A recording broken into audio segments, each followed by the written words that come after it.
नमस्कार, मी Gauri Suryavanshi. S Marathi news मध्ये आपलं स्वागत. वळूयाच्या बातमीपत्राकडे.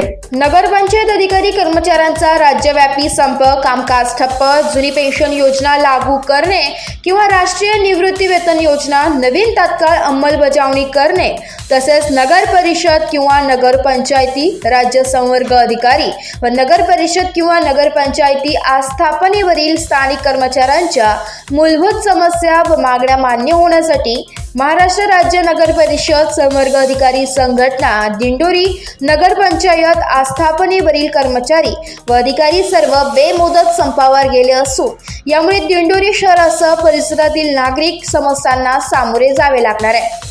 गुरुवारी सकाळी 10 वाजेपासून कामबंद आंदोलन पुकारत बेमुदत संप या कर्मचाऱ्यांनी पुकारलाय. सरकारने याकडे लवकरात लवकर लक्ष देऊन या सर्व मागण्या मान्य कराव्या अशी मागणी कर्मचाऱ्यांकडून करण्यात येत आहे. महाराष्ट्र शासन अंतर्गत नगर परिषद नगरपंचायतीमधील राज्य संवर्ग 3000 अधिकारी व स्थानिक 60,000 वर कर्मचारी यांना अद्याप राष्ट्रीय निवृत्ती वेतन योजनेची अंमलबजावणी झालेली नाही आहे. तसेच जुनी पेन्शन योजना बंद झाल्याने 29 ऑगस्ट पासून दिंडोरी नगर पंचायतचे कर्मचारी संपावर गेले. कर्मचाऱ्यांनी उपोषण सुरू केले असून तहसीलदार मुकेश कांबळे यांना निवेदन देण्यात आले.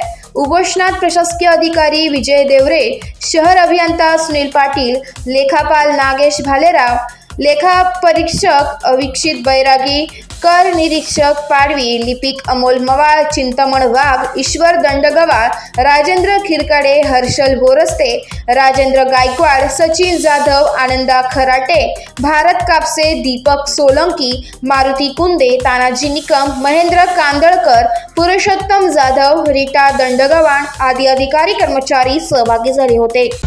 आज महाराष्ट्र राज्य नगर परिषद संवर्ग संघटना व सर्व इतर संघटना यांच्यामार्फत शासनाकडे मागणी मांडण्यात येत आहे की राज्यातील जवळजवळ 60,000 नगर परिषद कर्मचारी व 3000 राज्य संवर्ग कर्मचारी यांना सध्या स्थितीत कोणतीही निवृत्ती वेतन योजना लागू नाही आहे. ना राष्ट्रीय निवृत्ती वेतन योजना, UPS तसेच जुनी पेन्शनचा कोणतीही योजना लागू नाही आहे. एकीकडे नगर विकास विभाग सर्व कर्मचाऱ्यांना शासकीय कर्मचारी म्हणून दर्जा देते, तर दुसरीकडे वित्त विभाग यांना शासकीय कर्मचारी असे मानत नाही. तर हा होणारा अन्याय शासनाने लवकर दूर करावा, याकरिता आम्ही 29 ऑगस्ट पासून बेमुदत संपावर जात आहोत. धन्यवाद. एस मराठीसाठी तालुका प्रतिनिधी अशोक निकम, दिंडोरी. अशाच ताज्या घडामोडी जाणून घेण्यासाठी आमच्या एस मराठी न्यूजला लाईक करा, शेअर करा, सबस्क्राईब करा आणि पाहत रहा एस मराठी न्यूज.